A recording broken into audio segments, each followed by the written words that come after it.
আহারে আমি যখন মাদ্রাসা বন্ধ দিলাম সেদিন ঢাকা সাভার এলাকায় আমার মাহফিল ছিল। মাহফিল শেষ করে আমি রাত্রিবেলায় মাদ্রাসায় এসে ঢুকলাম, তখন 3টা সাড়ে 3টা বাজে। মাদ্রাসায় ঢুকে দেখি সব বাচ্চারা চলে গেছে, ছোট্ট একটা বাচ্চা আমার মাদ্রাসার বাবুর্চির সাথে ঘুমায়।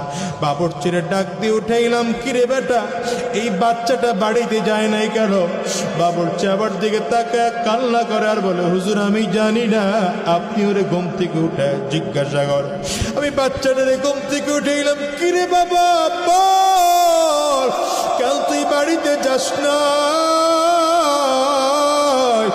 বাচ্চাটা আমার দিকে তাকায় ফেল ফেল করে কাঁদে আর বলে, হুজুর আমি কই যাব হুজুর, আমার তো বাবা না,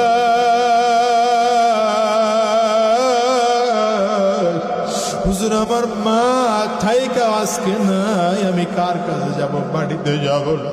আমি বলি বেটা খুলে বল। বলে হুজুর আমার আব্বা অনেক আগে বিদায় হয়ে চলে গেছে।